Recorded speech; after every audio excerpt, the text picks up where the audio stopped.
iya. Leluhur kita mewariskan orang tua kita untuk menghasilkan kita. Jadi menghormati kedua orang tua adalah cara kita menghormati leluhur, menghormati kakek nenek. Nah, kalau kita sudah connect-nya bagus sama orang tua kita, dengan jauh lebih mudah nanti DNA yang diwariskan orang tua kita kepada kita juga connect dengan kita, termasuk roh leluhur. Nah, itulah jalan bakti kepada orang tua kita. Itu laku yang paling sederhana. Terus tentu ketika kita berterima kasih, yang kita lakukan adalah berterima kasih juga kepada leluhur. Ya, karena leluhur adalah entitas Tuhan yang paling mudah kita bayangkan. Ya, guru-guru kan kalau di Islam, Kang Abu kan sering sekali kalau berdoa itu berterima kasih kepada para leluhur, para guru-guru suci, para nabi, ya, para rasul. Itu leluhur. Ya, ada leluhur secara genetik, ada leluhur secara fenotip. Apa itu leluhur secara genetik? Leluhur secara genetik adalah leluhur yang menurunkan DNA genetik tubuh kita. Leluhur secara fenotip adalah leluhur yang menurunkan sifat-sifat kita. Sifat kebajikan kita mungkin diturunkan melalui kita meniru ajaran kebajikan dari para nabi, para rasul, para guru-guru suci. Nah, seperti itu. Atau kita mendapatkan kesadaran karena mendapatkan mewarisinya dari apa yang kita baca atau kita teladani dari orang-orang yang memiliki kesadaran. Mungkin wujud terima kasihnya itu dengan mendoakan mereka. Parameter bahwa kemudian kita sudah benar-benar bisa baik sama orang tua mungkin ya memudahkan segala urusannya, suka berbagi, memberikan yang disukai. Betul. Gitu ya Pak Wayan ya. Betul. Nah, lagi-lagi kalau kita ngomong soal leluhur gitu, ada ungkapan kutukan leluhur gitu. Nah, kutukan leluhur gitu. Bener nggak sih ada kutukan leluhur gitu Pak Wayan? Ya. Kutukannya mungkin leluhur dulu pernah menyimpan sesuatu buat kita gitu. Ya, tapi ketika kita tidak menjaganya dengan baik, apa yang terjadi gitu. Nah, contoh, saya sering pakai contoh begini. Leluhur kita, kakek nenek kita, mungkin ingin masa depan kita menjadi baik. Cukup terawat lah. Kemudian disiapkanlah kita mungkin tanah sawah. Disiapkan, ditanami kita mungkin pohon kelapa. Beberapa puluh pohon kelapa. Yang nanti ketika kita sudah lahir dan remaja atau memiliki kebutuhan hidup, nanti buah-buah dari kelapa itu akan memberi kita kehidupan. Atau sawah itu kita bisa olah memberi kita kehidupan. Tapi misalnya sawahnya dijual, kemudian pohon kelapanya ditebangin, akhirnya yang terjadi apa? Kita nggak punya sesuatu yang kita pakai untuk menghidupi, malah sibuk lagi mencari penghidupan baru. Nah, itu dari segi duniawi. Leluhur juga mewariskan kita kebudayaan. Apa tujuan leluhur mewariskan kita kebudayaan? Karena para leluhur dulu, budaya kan hasil akal budi. Itu pasti bermanfaat bagi kita sekarang. Kalau nggak kita rawat, hancur kita. Nah, orang Bali menyadari hal itu. Maka dia merawat adat budayanya, tradisinya, seninya. Dan apa yang terjadi ketika mereka merawatnya? Pariwisata datang ke sini. Ya enggak? Coba kalau misalnya Bali tidak merawat semua itu.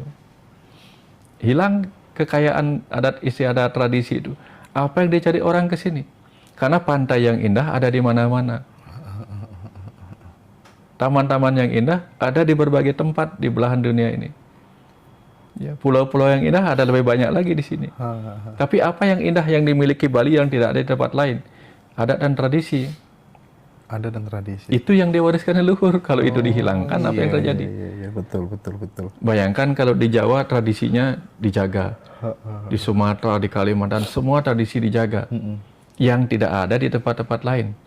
Nah, orang kan suka mencari sesuatu yang dia tidak punya. Orang negara lain akan pergi ke Indonesia, pergi ke Nusantara, mencari apa yang dia nggak punya. Itu bisa dijual dalam bentuk atraksi yang menghasilkan kehidupan ekonomi, betul nggak? Iya. Nah, warisan itu yang kita kurang jaga. Nah, pada saat terjadi COVID, Ya. Pak Wayan, Ya. apakah kemudian menjaga warisan leluhur dengan upacara segala macam itu berkurang di Bali? Malah yang biasanya tidak ada dilakukan. Oh gitu. Contoh misalnya, karena pandemi COVID kemarin, ada upacara yang dulu tidak pernah dilakukan, Oke. karena tidak ada pandemi, dilakukan dalam bentuk upacara untuk mengatasi pandemi. Ya, ada istilahnya upacara nangluk merana gitu. Ada lagi upacara yang namanya, saya lupa namanya itu. Ketika kita diserang pandemi itu ada upacaranya itu. Menetralisir kembali energi-energi di alam semesta. Karena gini, ketika kita tidak bisa mengolah materinya berupa virus-virus itu, kita bisa mengolah energinya, atau kita bisa mengolah kecerdasannya. Energi apa yang kita bisa olah? Setidak-tidaknya energi semangat hidup kita. Oh, Kuta itu sepi, Mas. Sekarang Mas Hendra bisa lihat jalan Bagong Sari ini ramai malam-malam. Yeah. Pas pandemi itu jam 7 malam itu sudah kayak jam 1 dini hari. Mati total. Iya, saya keliling Bali kok waktu itu. Iya, benar-benar kan Mas Hendra. Jauh sekali bedanya. Tetapi apa yang terjadi kemudian? Kita melihat dengan sudut yang berbeda. Oh, ini harus kita jaga. Bahwa apa? Bali tidak bisa mengandalkan pariwisata. Harus mengandalkan sesuatu yang lain, yaitu agraris kita. Gitu. Oh. Ya, seperti itu Mas. Ini hanya jeda sesaat saja. Baik. Ya. Jadi itu tentang apa tuh namanya, kutukan leluhur, tentang eksistensi leluhur gitu. Karena banyak yang bertanyakan, jangan-jangan kita nanti nggak sampai ke Tuhan, gara-gara mentok di tataran leluhur aja gitu kan ya. Orang leluhur nanti kan juga mau ke Tuhan. Nah,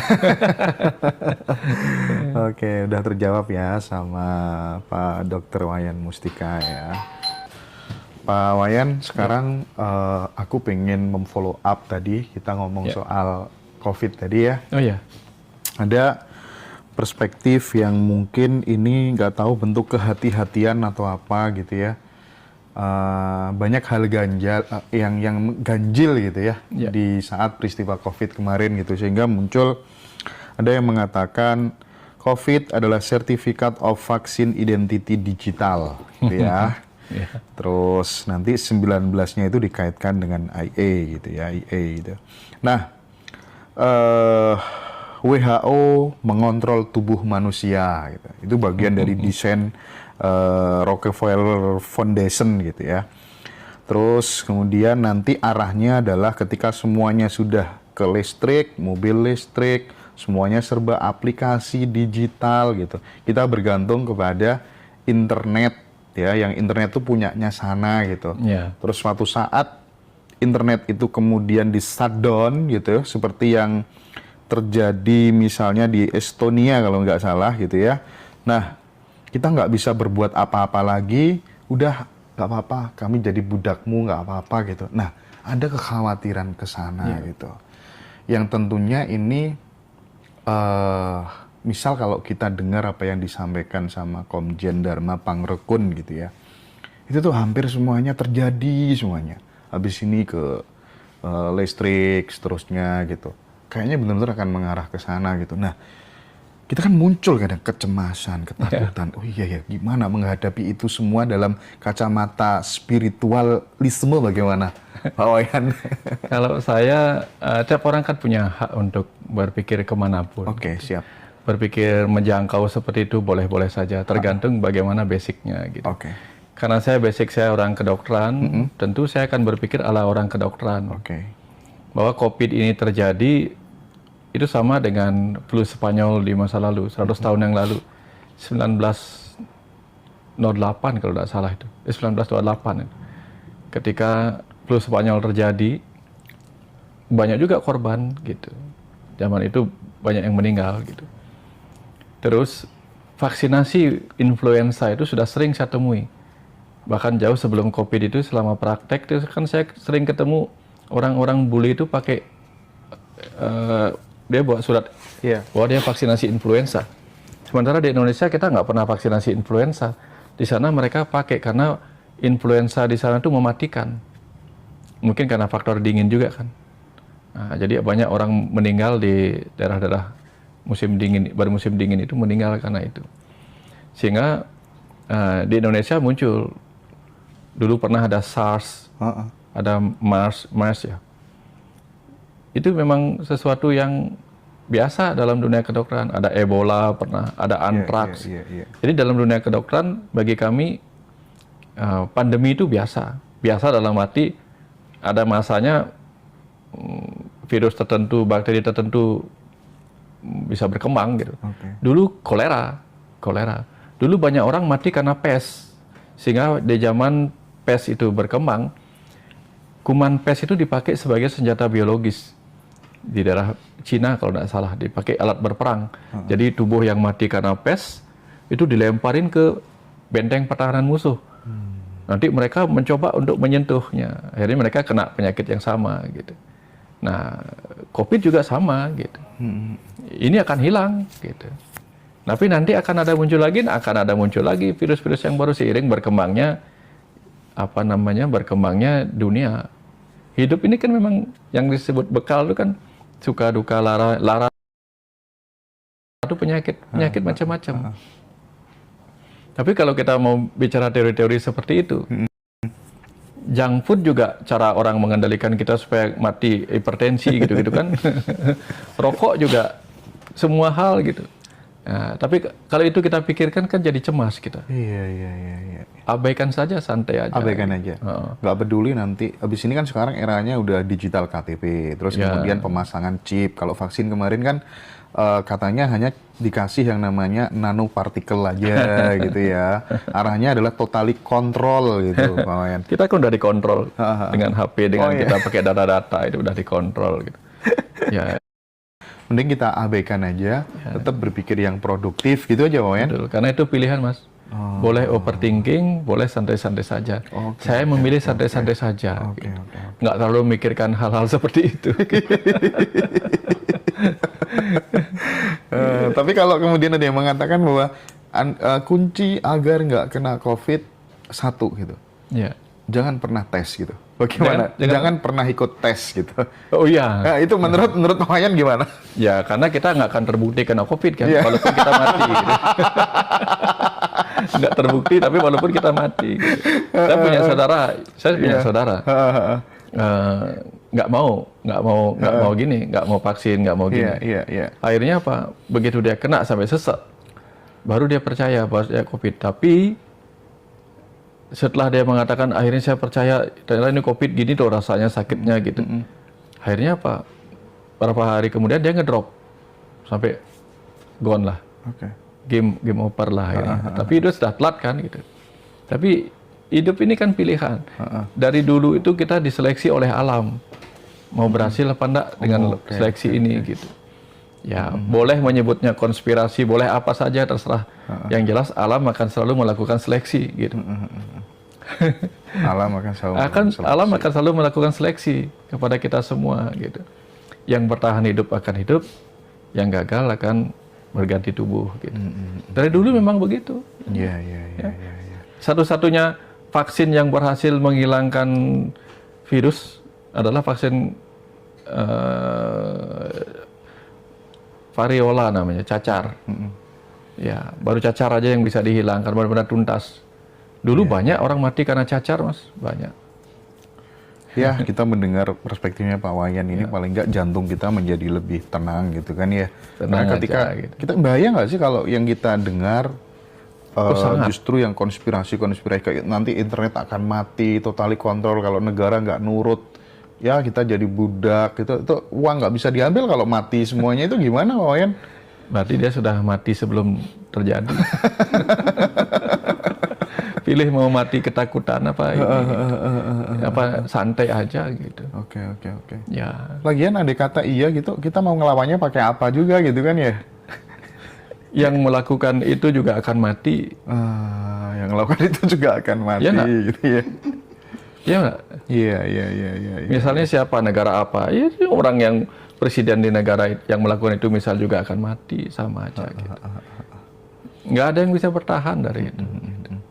Jadi mau kita disesatkan dengan yang namanya farmasi atau apa, wis pokoknya jangan atensinya jangan ke sana gitu ya Wayan. Kita punya pilihan. Kalau nggak mau yang jangan. Ya, Ya, ini ada obat ini, ada obat ini, ada obat ini. Kalau kita nggak mau ya jangan. Oke, Itu aja. oke. Ya, Nah, ini ada satu yang menarik ini.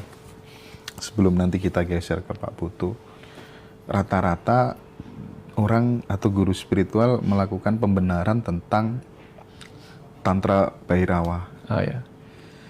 Jadi hubungan ganti-ganti dengan murid-murid, dengan siapapun, asal suka sama suka, itu tidak masalah gitu ya.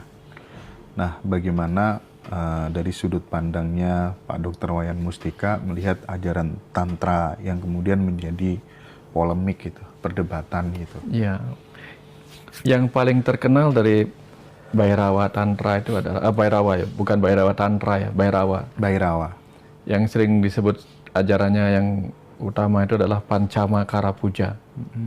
Pancama Kara Puja. Ma pertama itu mamsa, makan daging sepuas-puasnya. Makan daging sepuas-puasnya. Matsya, makan ikan sepuas-puasnya. Oke. Madya, makan arak, minum arak sepuas-puasnya sampai mabuk. Kemudian mudra, menari sepuas-puasnya. Kemudian maituna, ini misalnya, lakukanlah seks sepuas-puasnya. Faktanya nggak puas-puas toh. Setelah satu kali dia puas, apakah besok dia nggak pingin lagi? Pingin lagi.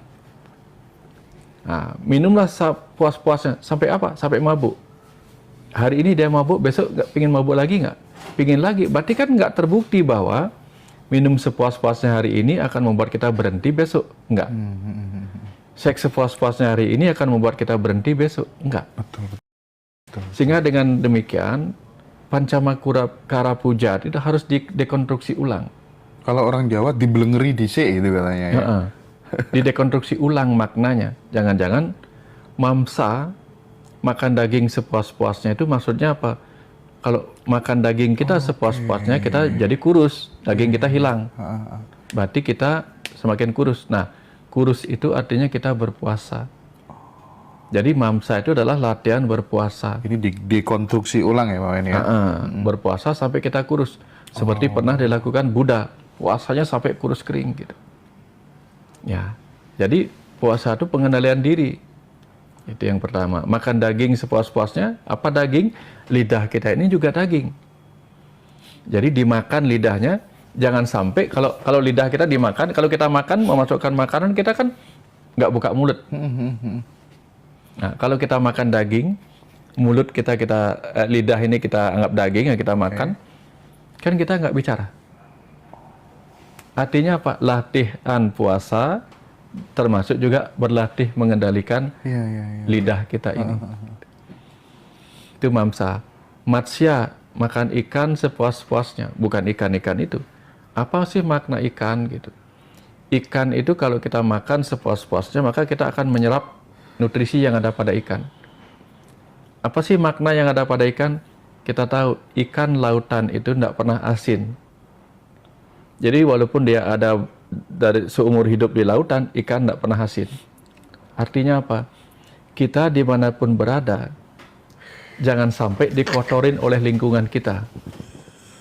Itu latihan kita, latihan mengendalikan diri.